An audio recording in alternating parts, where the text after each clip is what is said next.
আচ্ছা, আমাদের সাথে দুইজন যুক্ত হয়েছে, আব্দুল্লাল মাসুদ। হাই মাসুদ ভাই যুক্ত হয়েছে। মাসুদ সাহেব, স্বাগতম আপনাকে। হ্যাঁ মাসুদ ভাই, আপনি কি শুনতে পাচ্ছেন?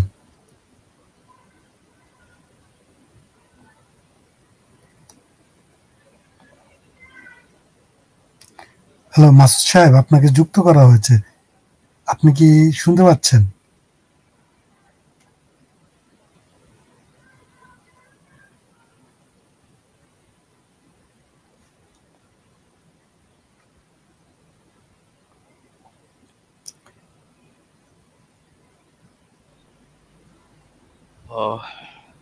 হ্যাঁ, আমার মনে হয় মাসুদ ভাই কি শুনতে পাচ্ছে কিনা আমি ঠিক বুঝতে পারতেছি না। মাসুদ সাহেব, উনি মনে হয় আনমিউট করতে পারছেন না সম্ভবত। আচ্ছা, বলছি আমাকে শুনতে পাচ্ছেন এখন? এখন শোনা যাচ্ছে। হ্যাঁ হ্যাঁ, এখন শোনা যাচ্ছে। কেমন আছেন ভাই? হ্যাঁ, ভালো আছি। আমি মিনিট 10 থাকবো, সর্বোচ্চ 10 মিনিট থাকবো। আমি সবার কাছ থেকে আগেই ক্ষমা চেয়ে নিচ্ছি যে অন্যদের কথা বলার সুযোগ না দিয়ে আমি কথা বলতে চাচ্ছি।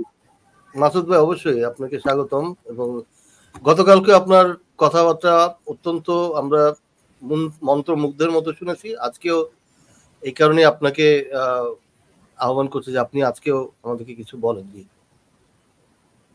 আজকে আমি লাইভের এই যে এখন যে বক্তব্য দেব, বক্তব্যের শুরুতে একটা শিরোনাম দেব। আপনাদের কোনো নির্দিষ্ট সাবজেক্ট থাকতে পারে, কিন্তু আমার বক্তব্যের শিরোনাম হচ্ছে যে মুসলিম বিদ্বেষ নিপাত যাক, ইহুদি বিদ্বেষ নিপাত যাক। আমি কিন্তু শুরুতে বলেছি মুসলিম বিদ্বেষ, এবং হুজুর বিদ্বেষ নিপাত যাক। অর্থাৎ পৃথিবী থেকে বিদ্বেষ এবং ঘৃণা জিনিসটা উঠে যাক। ঘৃণা এমন একটা জিনিস, যারা ঘৃণার চাষ করে তারা যাদেরকে ঘৃণা করে বা যাদেরকে ধ্বংস করে তাদেরকে তারা মায়া মায়া দেখায়। দেখো আমি কিন্তু তোমাকে ভালোবাসি। যেমন আমি বর্তমানে যে প্যালেস্টাইনের সাথে প্যালেস্টাইন না সরি হামাস নামক, হামাস বলবো না, আমি বলবো হামাসের কিন্তু নাম হচ্ছে ইসলামিক প্রতিরোধ আন্দোলন। হামাস হচ্ছে ওদের একটা টেকনিক্যাল নাম, যেটা ওরা নিজেরা ব্যবহার করে বা অন্যরা ব্যবহার করে দোষ লুকানোর জন্য। আসলে ওদের কাগজে কলমে নাম হচ্ছে, আপনি জাস্ট খুঁজবেন, আরবি নাম হচ্ছে হারাকাতুল মুকাওয়ামাতিল ইসলামিয়া, ইসলামিক প্রতিরোধ আন্দোলন বা ইসলামিক রেজিস্ট্যান্স মুভমেন্ট। ইসলামিক প্রতিরোধ আন্দোলন নামে যে জিহাদি দল আছে, সেই দলের যে সামরিক শাখা তার নাম হচ্ছে আপনার ইজ্জুদ্দিন আল কাসাম ব্রিগেড, কাতাইবুশ শাহিদ ইজ্জুদ্দিন আল কাসাম। এটা হচ্ছে তাদের, আমি আরবিতেও বললাম ইংরেজিতেও বললাম, ইজ্জুদ্দিন আল কাসাম ব্রিগেড।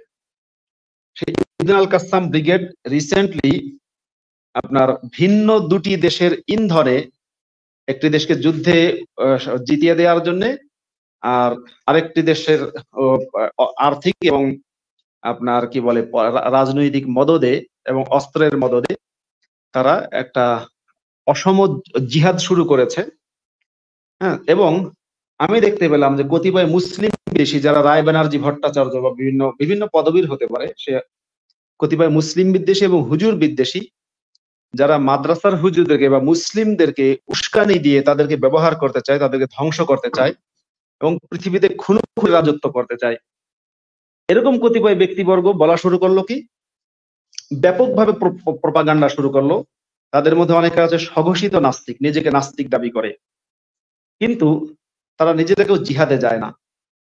তারা নিজেদেরকেও বলে না যে না না, হামাস যখন মুক্তিযুদ্ধ করে তাহলে আমিও যাই, আমিও মুক্তিযুদ্ধে শরিক হই। না, তারা ইসলামিক প্রতিরোধ আন্দোলনের যে লোকেরা, তারা নিজেরা বলছে আমরা জিহাদ করছি। ইসলামিক প্রতিরোধ আন্দোলন তাদের যে সামরিক মুখক বা সামরিক যে শাখা ইজ্জুদ্দিন আল কাসাম ব্রিগেড, সেই সামরিক শাখার মুখপাত্রের নাম আছে আবু ওবায়দা। আমি প্রায় প্রতিদিনই আবু ওবায়দার বক্তব্য শুনি। তার কিছু কিছু বক্তব্য আপনার মিডিয়াতে আসে, যেগুলো ইংরেজিতে ট্রান্সলেট করা হয়, যতটুকু ট্রান্সলেট করা হয় লোকেরা ততটুকু বোঝে। কিন্তু আমি তার বক্তব্য, সে যেহেতু আরবিতে কথা বলে, তার মাতৃভাষা আরবি, প্যালেস্টাইনের মানুষ, আমি তার প্রত্যেকটা বক্তব্য বা অনেক বক্তব্য, প্রত্যেকটা না অনেক বক্তব্যই আমি শুরু থেকে শেষ পর্যন্ত শুনি। আবু ওবায়দা বারবার দাবি করছেন যে আমরা জিহাদ করছি, আমরা পবিত্র জিহাদ করছি আল আকসা মসজিদকে মুক্ত করার জন্য, ইহুদিদের দখল মুক্ত। উনি কিন্তু বলছে না, হ্যাঁ কখনো কখনো স্বাধীনতা শব্দটা ইউজ করে, ওটা মানুষকে বিভ্রান্ত করার জন্য, কিন্তু আল আকসা মসজিদের জন্য, মসজিদ রাখার জন্য আমরা যে পবিত্র জিহাদ করছি। ইহুদিদের হাত থেকে আমাদের রাসূল যে মসজিদে মেরাজ করেছিলেন, কিন্তু রাসূল যে আসলে কোথায় মেরাজ করেছে সেটা তো আমরা যারা কোরআন হাদিস পড়েছি তারা জানি। রাসূল আসলে মেরাজ করেছিলেন তার চাচাতো বোন উম্মে হানির সাথে। সেই রাতে রাসূল উম্মে হানির সাথে, উম্মে হানির কাপড় চোপড় খুলে 5 বার তার সাথে নামাজ আদায় করেছেন। আর সেই রাসূলের সেই কাপড় খোলা নামাজের স্মরণে আজকের দিন পর্যন্ত বিশ্বের বিশ্বাসী মুসলিমরা 5 বার নামাজ পড়ে প্রতিদিন। রাসূল নামাজ পড়েছে চাচাতো বোনের সাথে, আর মুসলমানরা নামাজ পড়ে মসজিদে গিয়ে। মুসলমানদের যদি নামাজ পড়ার এত ইচ্ছা হয়, তাহলে প্রত্যেক মুসলমানের উচিত তার চাচাতো বোনের সাথে কাপড় খুলে নামাজ পড়া, যেটা মুহাম্মদ করেছে। মুফতি মাসুদ ভাই, এই জন্যই তো ইসলামে ওই যে চাচাতো, ফুফাতো, খালাতো, মামাতো, অর্থাৎ এই কাজিন প্রোডাকশন মানে জায়েজ হয়ে গেছে ওই ঘটনার পর। হ্যাঁ, পর থেকে মোহাম্মদ কিন্তু তার চাচাতো বোন উম্মে হানিকে কয়েকবার বিয়ের প্রস্তাব দিয়েছিল, সেটা প্রত্যাখ্যাত হয়েছে মোহাম্মদ। যাই হোক, উম্মে হানি মোহাম্মদের যে এত এত এত এত পাওয়ার, 30 হর্স, এবং 30 হর্স পাওয়ার যদি হয় তাহলে নিশ্চয়ই তার কি বলে তাহাজ্জুদ দণ্ড, সেটাও মনে হয় আমাদের যে 30 গুণ বেশি লম্বা। 30 গুণ বেশি লম্বা যদি হয়, তাহলে যদি আমি একজন এভারেজ মানুষের কি বলে তাহাজ্জুদের জিনিসের যদি আমি সাইজ ধরি 6 ইঞ্চি, মোহাম্মদেরটা প্রায় 180 ইঞ্চি। 180 ইঞ্চির একটা জিনিস, সেটা পাওয়ার পরে উম্মে হানি কি কারণে মোহাম্মদকে বিয়ে করলো না সেটা আমি জানি। যাই হোক, সেদিকে যাচ্ছি না। হ্যাঁ, এক রাতে হয়তো যা করার মোহাম্মদ করে ফেলেছে। তো সেই স্মরণে আজকে বলছে যে আমরা এই মসজিদকে মুক্ত করতে চাই, কারণ এখানে রাসূলের পা পড়েছে, সুতরাং এখানে নাপাক ইহুদিদের পা আমরা পড়তে দেব না। এবং তারা যেটা শুরু করেছে যে অপারেশন আল আকসা স্টর্ম, যেটা বর্তমানে শুরু করেছে অক্টোবরের 7 তারিখ গত বছরের। আল আকসা স্টর্ম ইরানের রেভলিউশনারি গার্ডের একটা ব্রাঞ্চ আছে, সেটাকে বলা হচ্ছে আল কুদস ব্রাঞ্চ। সেই আল কুদস ব্রাঞ্চের যিনি প্রধান, একজন ইরানি আর্মি অফিসারের একজন শীর্ষ কমান্ডার, সে আল কুদস ব্রিগেডের যে প্রধান, তাকেই হচ্ছে আপনার সিরিয়ার একটা ইরানি দূতাবাসে বিমান হামলা করে তাকে হত্যা করেছে কোনো একটা দেশ। ইসরায়েল স্বীকার করেনি, কিন্তু বলা হয় ইসরায়েলের কাজটা করেছে। তাহলে ইরানের মধ্যে আল কুদস ফোর্স কেন আছে? কই প্যালেস্টাইন ফোর্স তো নামে তো নেই। এই যে রায় ব্যানার্জি ভট্টাচার্য চক্র মুসলিমদেরকে ধোঁকা দিচ্ছে যে না না প্যালেস্টাইন ফোর্স, আসলে এটা প্যালেস্টাইনের স্বাধীনতা যদি হয়, তাহলে এই যে হামাস না ইসলামিক প্রতিরোধ আন্দোলন, আমি তাদের যেটা নাম সেই নামেই ডাকবো, ইসলামিক প্রতিরোধ আন্দোলন যে 7ই অক্টোবর যেটা শুরু করলো, তারা তো বলতে পারতো যে আপনার তো তুফানুল আকসা, আল আকসা নাম দিয়ে বলতো তুফানুল তাহরির, বলতেই পারতো স্বাধীনতার তুফান, স্বাধীনতার স্টর্ম, বা আপনার এই ইন্ডিপেন্ডেন্ট স্টর্ম ফর ইন্ডিপেন্ডেন্স, এরকম কিছু। মানে আমি এই যে আরবিতে বলি তুফানুল তাহরির বলতে পারতো, বলেনি। তাহরির মানে স্বাধীনতা। তারা কি বললো? তুফানুল আকসা, আল আকসা স্টর্ম। এই যে রায় ব্যানার্জি ভট্টাচার্যরা মুসলমানদের ধোঁকা দেয় এবং তাদের চীনা শক্তি পত্রিকায় প্রতিদিন লিখছে যে এটা ধর্মনিরপেক্ষ আন্দোলন, এবং হামাস হচ্ছে ধর্মনিরপেক্ষ, এবং প্যালেস্টাইনের আস্তিক নাস্তিক মুসলমান, প্যালেস্টাইনের ইহুদি, প্যালেস্টাইনের খ্রিস্টান, প্যালেস্টাইনের সমস্ত ধর্মের লোকেরা মিলে স্বাধীনতা যুদ্ধ করছে। এটা তো মিথ্যাচার। এটা ব্রাহ্মণ্যবাদী সন্ত্রাসবাদী যারা মুসলমানদেরকে ইসলামের কারাগারে বন্দী করে রাখতে চায়, তাতে মিথ্যাচার, মানে স্রেফ মিথ্যাচার। ইসলামিক ব্রাহ্মণ্যবাদী এবং অন্য ধর্মের ব্রাহ্মণ্যবাদীরা সুপ্রিমেসিস্টরা এই মিথ্যাচার করছে। কেন করছে? তারা মুসলমানদেরকে বন্দী করে রাখতে চায়, মুসলমানদেরকে ব্যবহার করতে চায়, এবং মডারেট মুসলিমদের দিয়ে মাদ্রাসার হুজুরদেরকে ব্যবহার করতে চায়। আপনি যদি দেখেন যে বাংলাদেশে, আমি একবার দেখলাম একটা টক শো টিভিতে, সেখানে কয়েকজন বিশ্ববিদ্যালয়ের প্রফেসর যারা বাংলাদেশি এবং অবভিয়াসলি সবাই মুসলিম, যদিও তাদের মধ্যে কয়েকজন আছে ইসলামের ধারে কাছ দিয়েও জীবনে যায় না, জিন্দিগিতে নামাজ পড়েছে কিনা সন্দেহ, উনি সুন্দর করে বলছেন যে এটা স্বাধীনতা আন্দোলন, এটা প্যালেস্টাইন, ইসরায়েল গণহত্যা চালাচ্ছে। আরে ভাই, ইসরায়েল গণহত্যা চালাচ্ছে আমি মেনে নিলাম, কিন্তু ইসরায়েলি নাগরিকদের উপরে গণহত্যা চালিয়েছিল কারা? দুটোই বলুন।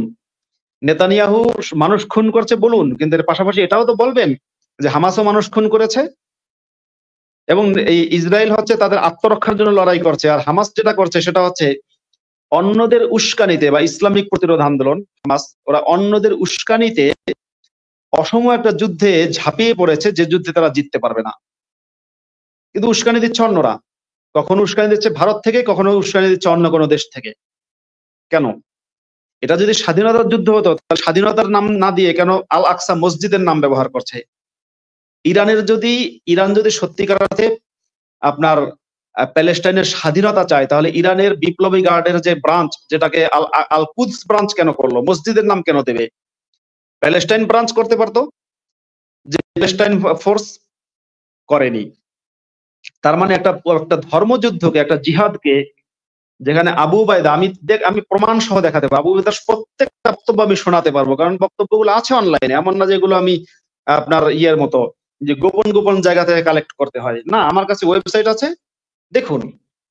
তারা প্রত্যেকবার বলছে যে লা ইয়াজালু মুজাহিদুনা, আবু উবাইদা বারবার বলছে লা ইয়াজালু মুজাহিদুনা ইয়াকতুলুনা আদা আল্লাহ, যে আমাদের মুজাহিদরা, হ্যাঁ, অবিরাম ভাবে আল্লাহর শত্রুদেরকে ধ্বংস করছে। আবু ওবায়দার একটা বক্তব্য দেখলাম, টাইমস অফ ইন্ডিয়ার, না সরি, হিন্দুস্তান টাইমস এর একটা টিভি ইউটিউব চ্যানেল আছে, সেখানে প্রচার করেছে কিছু অংশ, খণ্ডিত অংশ।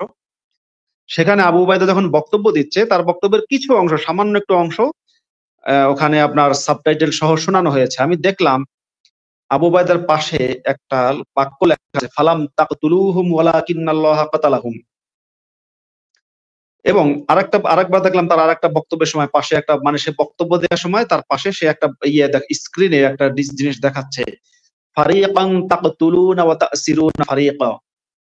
সূরা আহজাবের 28 নম্বর আয়াতটা সে উল্লেখ করেছে, যে না সরি 26 নম্বর আয়াত সম্ভবত সূরা আহজাবের, তোমরা তাদের মোহাম্মদ যে বনু কুরাইজা গোত্রের ইহুদিদের উপরে গণহত্যা চালিয়েছে, এটা তো আমরা সবাই জানি। সেই গণহত্যা সম্পর্কে কোরআনের মধ্যে মোহাম্মদের আল্লাহ বলেছে, তোমরা তাদের মানে ইহুদিদের, তাদের এক দলকে তোমরা হত্যা করেছিলে, আরেক দলকে তোমরা বন্দী করেছিলে। যদিও ফেলে মুজারে দিয়ে আছে, তাকতুলুন মানে এটা হাল অর্থ প্রকাশ করে, তো করছিলেও হতে পারে, করেছিলেও হতে পারে, যাই হোক। তো তোমরা তাদের এক দলকে হত্যা করছিলে, আরেক দলকে বন্দী করছিলে। সেখানে কিন্তু যুদ্ধ বলা হয়নি। মোহাম্মদ যে বনু কুরাইজা লোকদের গণহত্যা করেছিল, সেই গণহত্যা সম্পর্কে কোরআনে বলা হয়েছে, এবং কোরআনে কিন্তু সেটা স্বীকৃতি দেওয়া হয়েছে, এবং সেটাকে হত্যাকাণ্ডই কোরআনে বলেছে। তাহলে যে আয়াতটা নাজিল হয়েছে একটা গণহত্যার সাফাই হিসেবে, এবং সেই গণহত্যা মোহাম্মদ করেছিল কেন? ইহুদিরা কেবলমাত্র ইহুদি, এই দোষে তাদেরকে মোহাম্মদ জবাই করে করে হত্যা করেছিলেন। আজকে আমরা দেখতে পাই, হ্যাঁ মাসুদ ভাই, আপনি যদি আয়াতটা বলেন আমি স্ক্রিনে দেখিয়ে দিই আয়াতটা। জি হ্যাঁ, আয়াতটা হচ্ছে সূরা আহজাবের 26 নম্বর আয়াত। আচ্ছা, এটা আহজাব কত নম্বর সূরা মাসুদ ভাই? 33 নম্বর সূরা। 33। আচ্ছা ঠিক আছে, 33। জি আচ্ছা, আমি ইয়াটা দেখাই, সূরাটা দেখাই, আপনি ইয়াটা একটু সরাই নিলে পরে দেখা যাবে। হ্যাঁ, ওনাকে বের করার পরে সরাইছে। জি, তাহলে এইটা নাকি মাসুদ ভাই, যে আপনার আহজাব 33-26? হ্যাঁ হ্যাঁ আচ্ছা হ্যাঁ হ্যাঁ, এই আয়াতটাই। আচ্ছা, এটা দেখুন, দেখুন কি লেখা আছে। আর আহলে কিতাব গ্রন্থধারী, মানে আহলে কিতাবদের মধ্যে তাদেরকে আল্লাহ সাহায্য করেছিলেন, তিনি তাদেরকে দুর্গ থেকে নামিয়ে দিলেন, এবং এই যে এটা, তোমরা তাদের কতককে হত্যা করলে আর কতককে বন্দী করলে, আয়াতের এই অংশটুকু, তো তাদের কতককে তোমরা হত্যা করলে আর কতককে বন্দী করলে, আয়াতের এই অংশটুকু আরবি আয়াত, তো আরবিটা আবু উবাইদা যখন বক্তব্য দেয়, তখন এটুকু সে স্ক্রিনে দেখায়।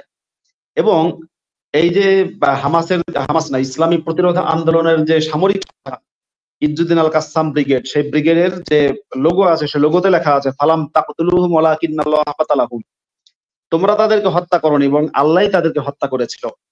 মানে বদর যুদ্ধ সম্পর্কে মোহাম্মদের আল্লাহ বলেছিল যে যুদ্ধে তোমরা মুসলমানরা গিয়ে যে হত্যা করেছো, হ্যাঁ, তোমরা মনে করো না তোমরা নিজেরা করেছো, এটা কিন্তু আল্লাহ করেছে। তাহলে যেখানে একটা দল নিজেরা নিজেদেরকে বলছে আমরা জিহাদ করছি, নিজেরা নিজেদেরকে বলছে মুজাহিদ, মুজাহিদ মানে কি, এটা মনে হয় যারা ব্রাহ্মণ্যবাদের চামচা তারা মনে হয় বোঝে না, সমস্ত মুসলমানরা ব্রাহ্মণ্যবাদের চামচা, এরা মনে হয় বোঝে না যে মুজাহিদ শব্দের অর্থ কি। জিহাদি বললে ঠিকই বোঝে, কিন্তু মুজাহিদ বোঝে না। এরা নিজেদেরকে মুজাহিদ বলছে, বারবার বলছে আমরা পবিত্র জিহাদ করছি। মানে বিষয়টা এমন যে কতিপয় চোর চুরি করতে গিয়ে তারা বলছে আমরা কিন্তু চোর।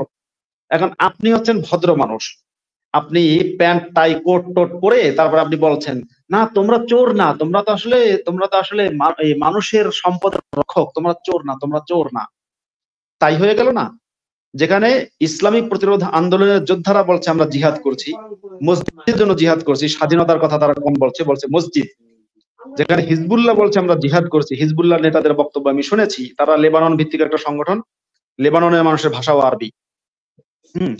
তারপর এই হুতির যে বক্তব্য, হুতির যে একটা মুখপাত্র আছে, লাল একটা পোশাক পরে চিৎকার করে কথা বলতে থাকে ছাগলের মতো, তাদের কথা শুনেছি, তারা প্রত্যেকে বলছে আমরা জিহাদ করছি। ওদিকে কতিপয় সুপ্রিমিস্ট তারা বলছে না জিহাদ না এটা। আর আরেকটা কথা হচ্ছে, একদল লোক বলে যে মানে ওদের ওই মুখস্থ শিখিয়ে দেয়, মানে এটা একটা ধর্মবিশ্বাস, এটা একটা ধর্মবিশ্বাস যে বিশ্বাসীদের যারা আমিরুল মুমিনিন বিদেশে বসে শিখিয়ে দেয়, শোনো শোনো পশ্চিমা দেশে কিন্তু রেসিস্ট ওরা কিন্তু হোয়াইট সুপ্রিমেসিস্ট এর যদি আমি আক্ষরিক অর্থ করি তার মানে বোঝা যায় সাদা আধিপত্যবাদী বা সাদাকে যারা খুব প্রাধান্য দেয় এবং সেই জন্য যারা অন্যদেরকে ঘৃণা করে। আমি একথা দায়িত্ব নিয়ে বলতে পারি, শুধুমাত্র আমি সারা পৃথিবীর সব দেশ ঘুরেছি কথা বলবো না, কিন্তু মিডিয়া ঘেটে যতটুকু বুঝলাম বাংলাদেশ এবং ভারতের চেয়ে বেশি হোয়াইট সুপ্রিমেসিস্ট আর কোনো দেশে নেই। যে দেশে একটা মেয়ে কালো হওয়ার কারণে সারাটা জীবন তার শুধু গঞ্জনা সইতে হয়, তুমি কালো, তুমি কালো, তুমি কালো। কালো হওয়ার কারণে যে দেশে তালাক দেয়া হয় কথায় কথায়, যে দেশে কালো হওয়ার কারণে প্রতিনিয়ত মার খেতে হয়, যে দেশে কালোকে মানে প্রতিনিয়ত কাইল্লা কাইল্লা কাইল্লা বলে গালি দেওয়া হয়, যে দেশগুলোতে সেই দেশে নাকি হোয়াইট সুপ্রিমেসি, মানে সেই দেশে নাকি হোয়াইট সুপ্রিমেসি নেই, হোয়াইট সুপ্রিমেসি আছে ওই মানে আপনার নরওয়েতে, ডেনমার্কে, কানাডায়, সুইজারল্যান্ডে। তোমাদের সোনার বাংলাদেশে নেই হোয়াইট সুপ্রিমেসিস্ট। রাইট। একটু মাসুদ ভাই আমি একটু অ্যাড করি আপনার সাথে, যে ব্রিটিশরা আমাদেরকে গোলাম বানিয়েছে, এই কারণে আমরা কিন্তু এই সাদা চামড়ার গোলামি এখনো করি, যে ওই সাদা চামড়া দেখলেই আমরা তাদেরকে গোলামি আমাদের ইয়ে আসে। আর এই কারণে আমরা কিন্তু বর্ণবাদী, আমাদের অজান্তেই আমরা রেসিস্ট। জি, আমাদের চেয়ে বর্ণবাদী, শোনেন, আমাদের চেয়ে বেশি বর্ণবাদী, আমাদের বাংলাদেশ এবং ভারতীয়দের চেয়ে বেশি বর্ণবাদী পৃথিবীর কোন দেশে আছে বলে জানা নেই। আমেরিকাতে তো নেই, এত বর্ণবাদী নেই। আর আরেকটা জিনিস হচ্ছে হোয়াইট বলতে কি বোঝে, এদেরকে এদের যারা গুরু, যারা মুসলিম বিদ্বেষী, মুসলমানদের শত্রু, মাদ্রাসার ছাত্রদের যারা শত্রু, যারা মুসলমান এবং মাদ্রাসার ছাত্রদের ইসলামে আটকে রাখতে চায়, তারা শিখিয়ে দিয়েছে যে হোয়াইট মানে হচ্ছে যে পশ্চিমাদের মধ্যে একেবারে জম্মের মতো সাদা চামড়া, এটা হচ্ছে হোয়াইট।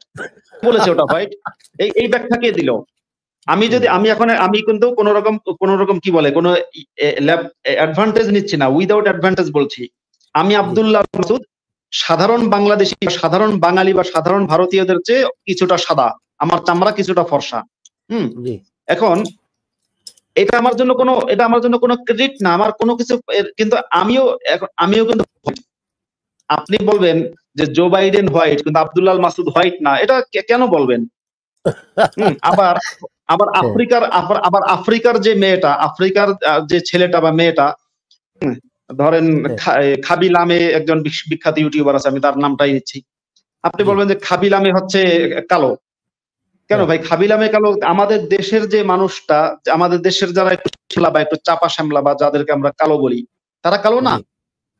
এখন কালো হওয়াটা দোষের কিছু না, ফর্সা হওয়াটা যেমন দোষের কিছু না, কালো হওয়াটা দোষের কিছু না। কিন্তু আপনাদের যারা বিশ্বাসী, ওই যে আমিরুল মুমিনিন বলতে একটা শব্দ আছে, বিশ্বাসীদের আমির, আপনাদের মানে বলতে আমি সেই যারা চামচাদেরকে বলছি, আপনাদের বিদেশি প্রভুরা শিখিয়ে দিয়েছে যে হোয়াইট সুপ্রিমেসি মানে হচ্ছে পশ্চিমাদের মতো, মানে জো বাইডেনের মতো বা জর্জ ডব্লিউ বুশের মতো, তাদের মতো এত সাদা, কিংবা ডোনাল্ড ট্রাম্পের মতো এমন সাদা হওয়া লাগবে, তাহলে উনি হোয়াইট।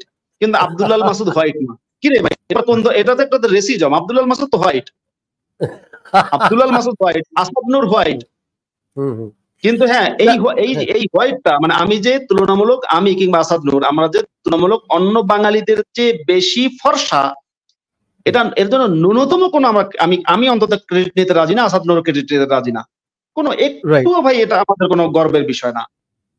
কিন্তু তোমরা যারা বিদেশি প্রভুদের দাসত্ব করো, সেই যারা মুসলিম বিদ্বেষীদের দাসত্ব করো বা মাদ্রাসার হুজুর বিদ্বেষীদের দাসত্ব করো, তারা যে বলো মানে হোয়াইট মানে আব্দুল আল মাসুদ হোয়াইট না, আসাদ নূর হোয়াইট না, বা মহিউদ্দিন হোয়াইট না, কিংবা ধরেন যে আরো লোপা রহমান হোয়াইট না, তাহলে হোয়াইট কে? Joe Biden. মানে আমার এক বন্ধু একবার বলেছিল সীমার একটা ফাইজলামি থাকা দরকার, সেটা মনে পড়ছে এখন। না এখন দেখেন এই যে ফেয়ারনেস ক্রিম বা ফর্সা হওয়ার জন্য বাঙালিরা যা যা করে আর কি, যেগুলি পাওয়া যায় মার্কেটে, এগুলি তো বিদেশে অন্য কোথাও পাওয়া যায় না। এই যে আপনার ফেয়ার অ্যান্ড লাভলি বলেন বা উপটন বা হাবিজাবি যেগুলি মেয়েরা এখন ইউজ করে ফর্সা হওয়ার জন্য। হ্যাঁ, এবং দেখেন এটা এত বেশি এটা মানে বিজনেস। আমি বাংলাদেশে এবং ভারতে দেখেছি যে মানে হাজার হাজার কোম্পানি হবে, হয়তো আমি পুরোটা হিসাব করে বলছি না, আমি কোনো স্ট্যাটিস্টিক্সে যাচ্ছি না, আমি বলছি যে বা কোনো পরিসংখ্যানে যাচ্ছি না, আমি বলছি যে হাজারো কোম্পানি গড়ে উঠেছে বাংলাদেশ এবং ভারতে। এবং ভারতে যদি আপনি ট্রেনে চড়েন, বাংলাদেশে আপনি যদি ট্রেনে চড়েন, বাস স্টেশনে যান, রেল স্টেশন, সবখানে দেখবেন কালো চামড়া নিয়ে দুশ্চিন্তাগ্রস্ত, বিয়ে হচ্ছে না, বা চামড়া ফর্সা করতে চান, রং ফর্সাকারী ক্রিম। এই রং ফর্সাকারী ক্রিমের যে বিজ্ঞাপন আমাকে আপনি দেখান তো, বাংলাদেশে এবং ভারতে যে পরিমাণ রং ফর্সাকারী ক্রিমের বিজ্ঞাপন আছে, এবং এর ম্যাক্সিমাম না 100% বিজ্ঞাপনই ভুয়া। এই রং ফর্সাকারী ক্রিমের যে বিজ্ঞাপন, আমেরিকাতে কয়টা আছে এরকম বিজ্ঞাপন আমাকে বোঝান। হ্যাঁ, ইংল্যান্ডে কয়টা আছে, জার্মানিতে কয়টা আছে, নরওয়েতে কয়টা আছে, ডেনমার্কে কয়টা আছে এরকম রং ফর্সাকারী বিজ্ঞাপন? হ্যাঁ, আমি বাদ দিলাম এগুলো ফর্সাদের দেশ, ঠিক আছে, ওকে মানলাম। আপনি আমাকে দেখান যে উরুগুয়েতে কয়টা আছে, প্যারাগুয়েতে কয়টা আছে, সুদানে কয়টা আছে, নাইজেরিয়াতে কয়টা আছে রং ফর্সাকারী বিজ্ঞাপন? আফ্রিকাতে যদি এটা অ্যাড দেয় যে আপনি ফর্সা হয়ে যাবেন, হ্যাঁ, এটা মানে কি ধরনের? সুতরাং আমি বলবো যে ওই মানে ব্রাহ্মণ্যবাদীরা কি শিখিয়ে দিল? ব্রাহ্মণবাদীরা সারাক্ষণ চিৎকার করে বলছে যে এই ইসলামিক প্রতিরোধ আন্দোলন, এটার নাম হচ্ছে আসলে হামাস, তুমি এটা একটা ধর্মনিরপেক্ষ সংগঠন, হিজবুল্লাহ একটা ধর্মনিরপেক্ষ সংগঠন, ইরানের ইব্রাহিম রাইসি হচ্ছে একজন চরম ধর্মনিরপেক্ষ মানুষ ছিলেন। ভাই শিখিয়ে দিলে বলবেন না সেই শিখিয়ে দেওয়া কথা? আবু উবাইদা কি বলছে শুনুন, কোরআনে কি লেখা আছে শোনেন, তারপরে আপনাদের শোনা উচিত। ওরা শিখিয়ে দিচ্ছে যে পশ্চিমারা হচ্ছে হোয়াইট সুপ্রিমেসিস্ট। আমি বলছি না যে পশ্চিমা দেশগুলো পারফেক্ট, আমেরিকা পারফেক্ট, হ্যাঁ, কিংবা আপনার Norway perfect, Denmark perfect, Sweden perfect, আমি সেটা বলছি না, কিন্তু আমি বলছি যে শিখিয়ে দেওয়া কথাটা দয়া করে বলবেন না। যে মনে হয় যে শুনলে মনে হয় বাংলাদেশে মানে কতিপয় যারা আপনার দল দাস বা যারা ওই যে ব্রাহ্মণ্যবাদীদের দালাল বা ব্রাহ্মণ্যবাদীদের যারা অনুসারী, অনেক আছে না বুঝে অনুসরণ করে, যারা না বুঝে অনুসরণ করে তাদেরকে আমি দোষ দেই না, কিন্তু আমি বলবো যে দয়া করে বোঝার চেষ্টা করুন যে ব্রাহ্মণ্যবাদীদের যারা অনুসারী, ব্রাহ্মণ্যবাদ বলতে আমি কেবল হিন্দু ব্রাহ্মণ্যবাদ কিন্তু বোঝাচ্ছি না, আমি বলছি ব্রাহ্মণ্যবাদ একটা টার্ম। মুসলিম ব্রাহ্মণ্যবাদ হোক মানে এই যে শ্রেষ্ঠত্ববাদ, আমি শ্রেষ্ঠ, আমি মাদ্রাসায় পড়িনি, আমি বিশ্ববিদ্যালয়ের শিক্ষক, তাই আমি সেরা মুসলিম, আর তুমি মাদ্রাসায় পড়েছো, তুমি গরিব, তুমি ছোট লোক, তুমি কামলা, তুমি সৌদির কামলা। এর ব্রাহ্মণ্যবাদ বর্জন করুন। ব্রাহ্মণ্যবাদ বর্জন করে নিজের বিবেক খাটান, কোথায় হোয়াইট সুপ্রিমেসিস্ট বেশি আছে, কোথায় সুপ্রিমেসি বেশি আছে, কোথায় ঘৃণা বেশি রয়েছে।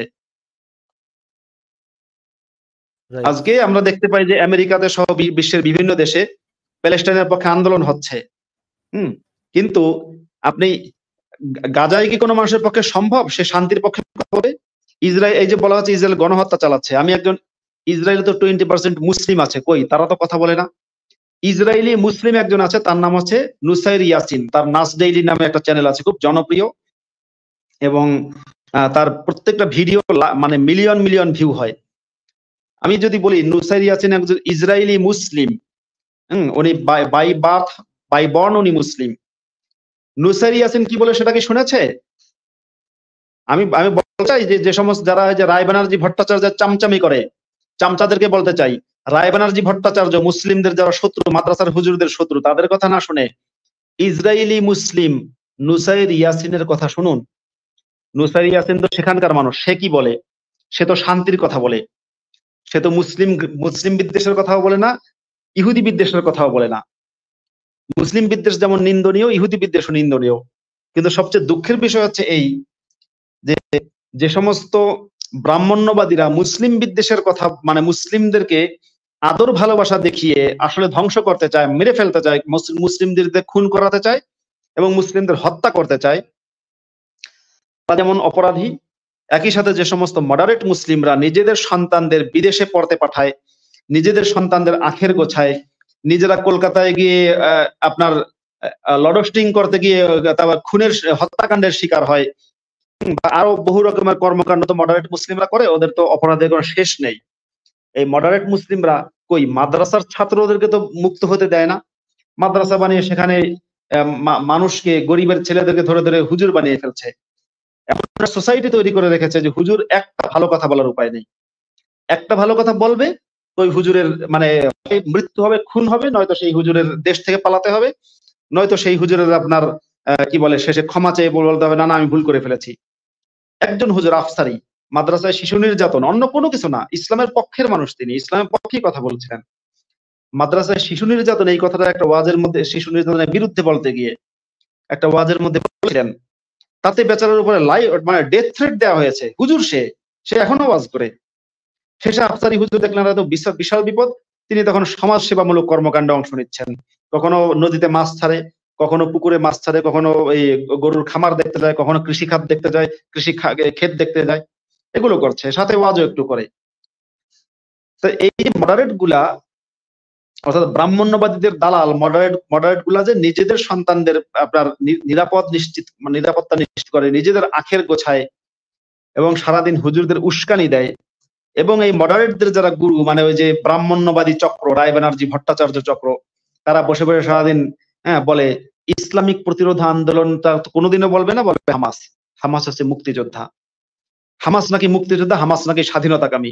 ভাই হামাস যদি মুক্তিযোদ্ধা হয়, হামাস যদি ধর্মনিরপেক্ষ হয়, তার ওসামা বিন লাদেনও ধর্মনিরপেক্ষ, ওসামা বিন লাদেনও মুক্তিযোদ্ধা, এবং আল কায়দা হচ্ছে একটা ধর্মনিরপেক্ষ সংগঠন, তালেবান হচ্ছে ধর্মনিরপেক্ষ সংগঠন, ISIS, Boko Haram, জৈশে Mohammad, Harkatul মুজাহিদিন, হরকতুল জিহাদ, হিজবুল মুজাহিদিন, জামায়াতুদ দাওয়া, জামায়াতে ইসলামী, হেফাজতে ইসলাম, এই সবগুলো হচ্ছে ধর্মনিরপেক্ষ সংগঠন। দারুণ বলেছেন মাসুদ। দারুণ। আচ্ছা, এখানে কয়েকজন যুক্ত আছেন, আপনার সাথে কথা বলতে চাই। একজন মহিলা নবী আছেন, হ্যাঁ, মহিলা নবী, একটু কথা বলেন তো। আমরা তো জানি ইসলামে কোনো মহিলা নবী নাই, মহিলা নবী কোত্থেকে আসছে? আচ্ছা, এই সত্যের সন্ধানী ভাই, আমি যা বলার বলেছি, আমি আবারও কোন একটা লাইভে যুক্ত হব, আমি সরি বলে আসলে বিদায় হচ্ছে। হ্যাঁ, আবার কথা বলবো। ঠিক আছে মাসুদ ভাই, যুক্ত হওয়ার জন্য শুভকামনা রইল। অনেক ধন্যবাদ। সুযোগ থাকলে মাসুদ ভাইকে একটা স্পেসিফিক কোশ্চেন করতাম। আচ্ছা, মাসুদ ভাইয়ের কাছে আমার একটা প্রশ্ন ছিল, আমি মাসুদ ভাই যদি একটু সময় দিত।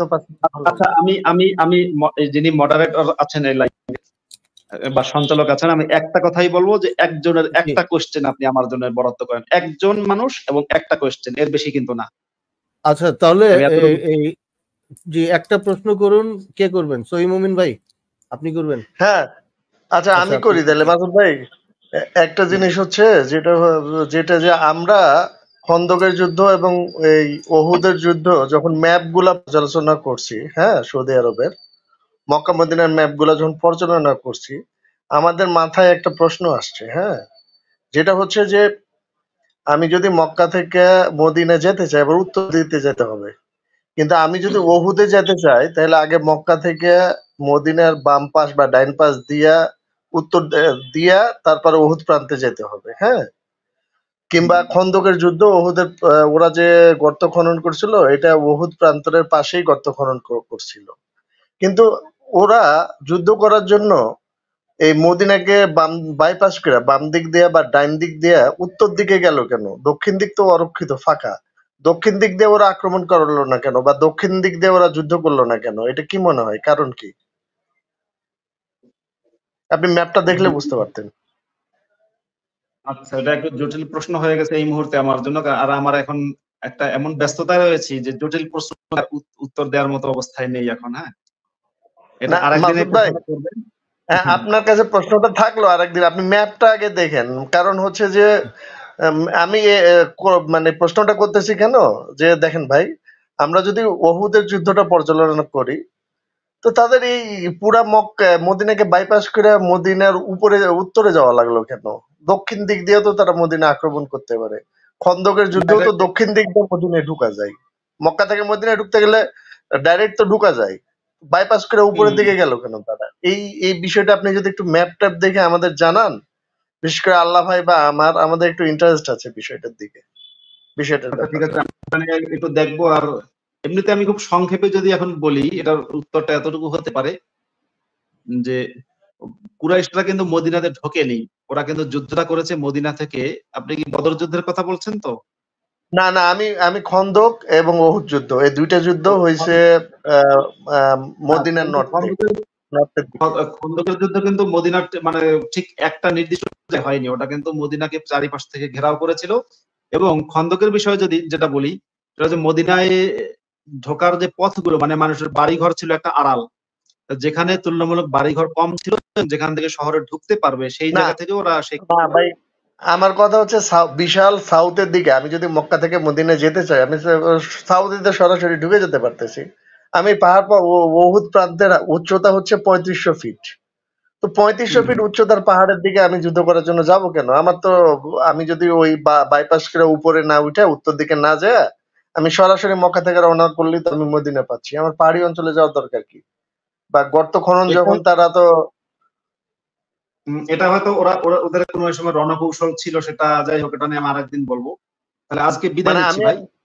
হ্যাঁ ঠিক আছে, অসুবিধা নাই। আপনি একটু আমাদেরকে একটু প্রশ্নটা একটু বুঝাই দিয়েন, মানে ম্যাপ সহ বুঝাই দিয়েন, তাইলে ভালো হয়। হ্যাঁ অবশ্যই অবশ্যই, ঠিক আছে, ভালো থাকবেন, শুভকামনা। অনেক ধন্যবাদ মাসুদ ভাই।